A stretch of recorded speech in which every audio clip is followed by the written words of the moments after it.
Welcome back to another segment on our latest title show, 1v1, where we sit down with the athlete or the coach.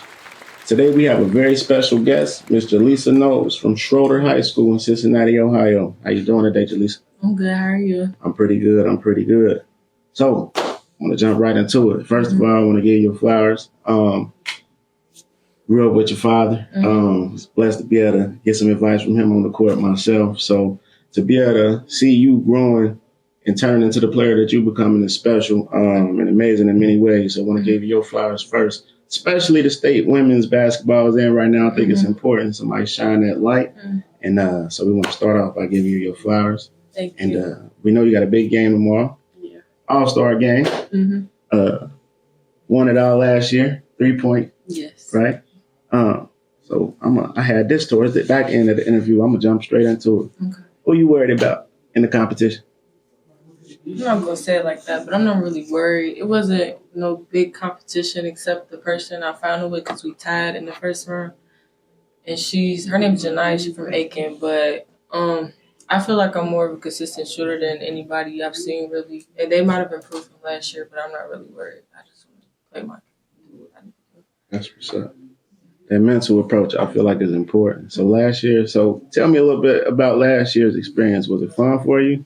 No, I was more nervous. This is my first time in the All-Star game, so I was really I wasn't even going to go in at first. I just didn't expect any good from it, basically. And once, my parents talked me into going in, I was kind of nervous, and I just didn't think, that outcome, what happened was going to happen. But after I got on the line, I was just shooting. And my mind kind of just blanked, and I was just doing what I remembered. Or you done did it so many times, it just started flowing for you. Right. All right, so let's go back. So now I want you to tell me when it all started for you.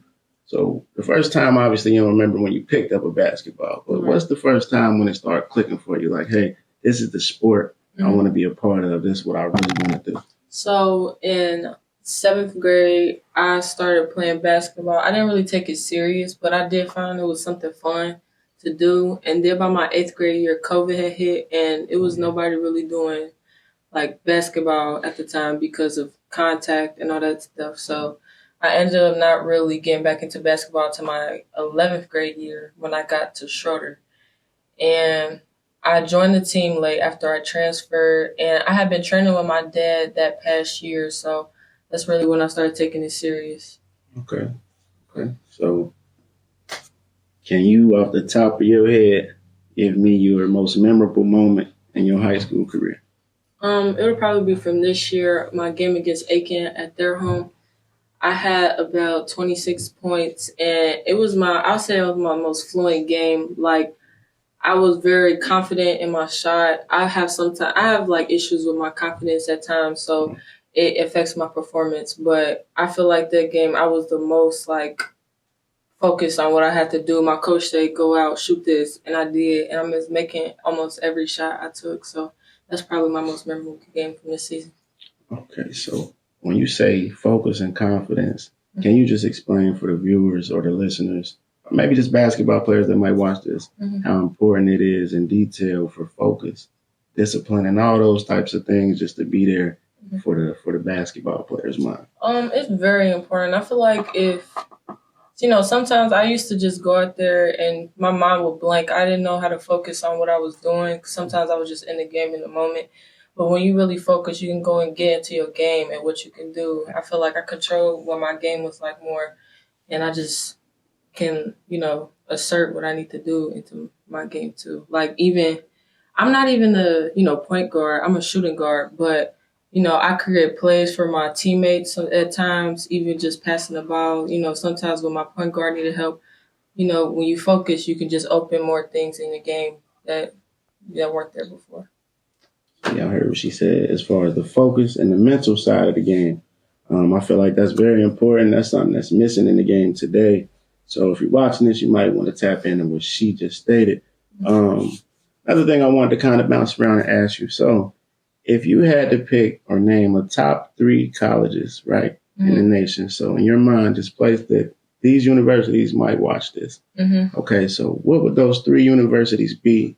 It's a 2-part question. So that's A. Then B, where do you see yourself fitting in those programs? Okay, so I feel like top schools probably like in the country would be like, for basketball, a lot of attention going to places like LSU, Iowa, USC, but I feel like, places like Ohio State, I feel like, they've taken more of the attention, but I've always felt like Ohio State and the University of Kentucky have always been like a good sports school. Go UK. Yeah.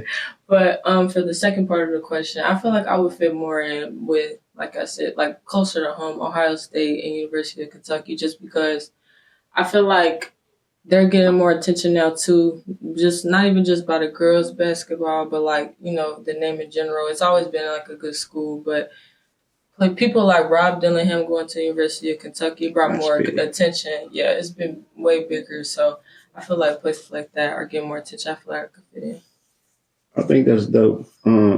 That's how I was as an athlete. I used to just want to stay home base. For me, it's like everybody else concerned about going to the USCs, the Alabamas. I'm like, I want to stay close, get away from home. But I think that's dope for you to have those answers as far as those schools go.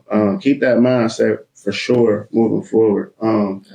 Making another pivot as far as women's basketball goes. So just from whatever you know from high school to college all the way up, what state, first of all, do you feel like it's in?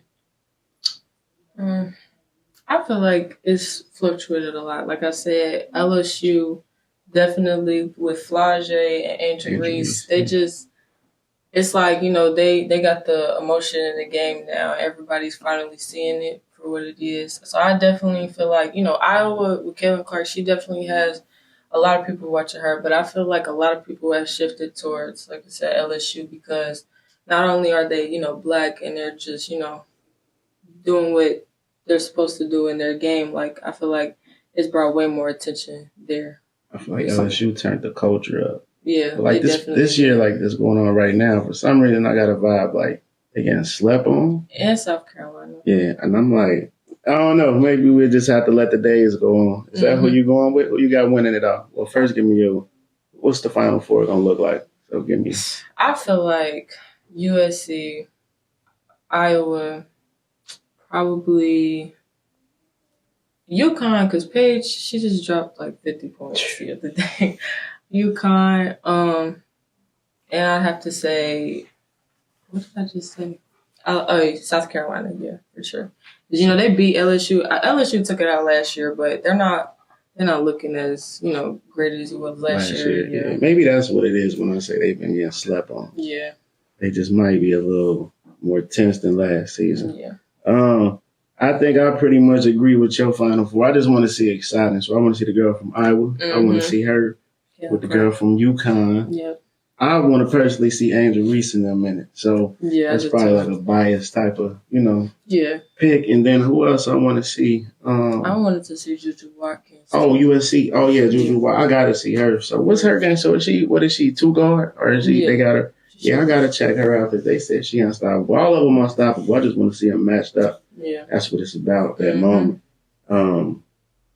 So I want to ask you, as far as NIL situations, right? What's your take on NILs, first of all? And then secondly, are you for them or against them? If it's the guy over here, right, and I'm this big mark, it's basically boosting. If I'm a booster with the money and you got the talent, I'm going to put the bag up. You know what I'm saying? This is the same thing that used to get players banned, schools banned.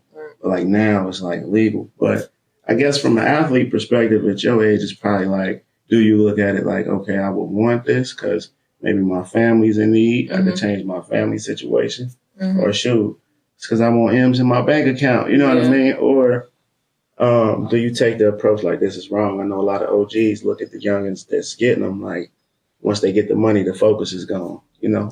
I personally don't agree with that, but that's just what NIL is. So I guess I could reword it. So if somebody was to want to offer you an NIL situation, someone we just talked about, would you be for it, like interested in taking up on the offer, or would you decline it? I feel like I would, just because I feel like it could set up new opportunities for anybody. Like, taking you straight there could help a lot. And I feel like, even if you're getting help with it, it's another way to open new opportunities and things. So I feel like, I would take one if I was out. I definitely agree because it's like for some people you'll see get it like they don't need it. You know what I'm saying? Yeah. But in our cultures, most cases that I'm aware of, like it helps. So it's like you believe that, don't ever let nobody turn you away from it because it's coming, you're talented. So you're gonna end up with these companies, these brands that might approach you. Just probably really research NIL and then start really thinking about it. Talk with your dad. He's knowledgeable about it for sure. I gotta pump the brakes a little bit. So I asked you about your highest moment, right? I want to get into the lowest moment. So of your high school career, what was the most heartbreaking moment for you? I've had a couple, I'd say, but most heartbreaking would probably have been this year again. We played against Gamble, and like from the start, I'm a shooting guard, so I popped out to the three, and I was ready to shoot, but my shot didn't fall, and I immediately like dropped my confidence, and I only scored 2 points that game, like the whole game. And my game was just off. I was in foul trouble and everything. It was just everything felt like it wasn't clicking. Yeah, anytime I feel that way, I already know it's gonna be like, it's just gonna mess up my game. So that was definitely my lowest moment, just because I couldn't fix what I was going through. Like I was telling myself, I heard my dad in the crowd. He sometimes got emotional problems. He was yelling and stuff. But hold on, wait, pump the brakes. What he be saying? Just give me a couple examples. He can't get mad. You just give me your example. What did he say? Get your head together. Get your head together. What are you doing? Fix this. You need to adjust. But you hear him though. Yeah, I hear him, but it's like sometimes when I'm in the moment and I'm trying to evaluate myself and listening to I got my coach telling me to do this. It's like it'd be too much going on. So I just try to focus, and sometimes I just get in my own head and I don't want to listen at all. And that's my other problem, my attitude. If I don't, if I'm mad at myself, when I get mad at myself, I don't want to hear nothing because I already know. I don't want you to tell me. I just feel like I can fix it myself. Or sometimes he definitely do help, like, me fix myself. But once I'm already there, it's just like too far gone. That was like my worst game. I understand what you mean, right? So as far as, obviously that's your pops. But so when I used to hoop, I used to be impossible to get to. Like, you know what I mean? Certain things he'd tell me that I might not even have listened, like while we was in the actual game we playing in. Why he tell me that? I done did it in the hole. He ain't even there, right? It just makes sense. One thing I'm getting at is I think what he says for the better. And then you being his daughter, I think it's dope being able to acknowledge that, right? Because he only gonna put you in the best situation. Yeah, that's why I definitely understand. It's just I've been hearing it for so long. Like he's been wanting me to be who I finally got to be in this year.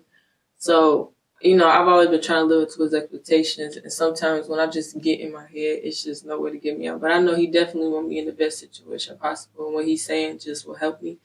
I just, it's because it's coming from him sometimes too. So for you, what is important to get or for you to work on when you get in that state in the future for your own mind? I feel like you can only look towards, what's coming up. Like if I have a bad first quarter, come back second quarter with a different energy, or even halftime, if you got to take halftime to just think about, what's going on. Yeah, reset. Be a different person when you come back out.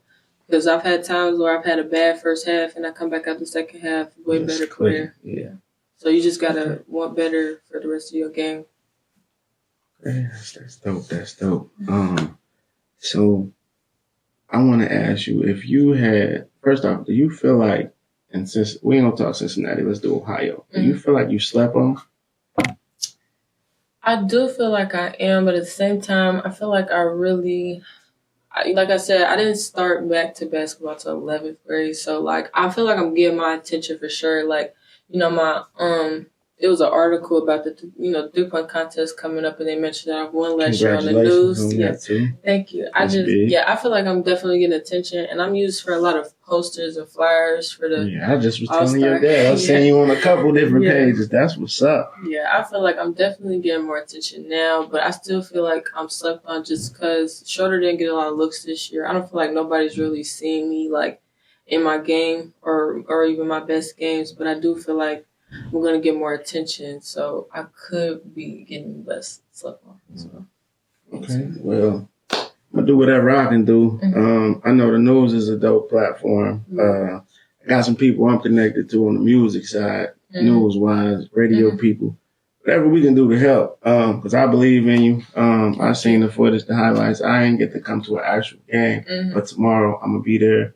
See me looking all weird with the camera and be with my guys. So just keep going, stay positive, stay focused. It's amazing that you starting back on the 11th grade. That's no time for real. So it's important that you realize your definition of greatness too. What pops want, what moms want, what your sisters might want, your peers might want. That's all good, but just make sure you don't ever get to a place where you don't know how to identify what you want, you know? So just want to give you flowers. Definitely appreciate you for your time. We'll be at the game tomorrow. Have a lot of content for you. Some exclusive footage. We got to holler at you first. Hey, shout out to Channel 9 and the Wiz too. Look, you was on the Wiz. Shout out to Nella D, 401 Uncut. They posted your flyer. So I sent that to you. Did I send that to you? Yeah. So we got a little water ball over there in the cut. Say what's up to the camera. Dope interview. Happy to see you tomorrow. Thank you. That wrap up another edition on the 1v1 segment, man. Till next time, y'all stay safe and stay blessed.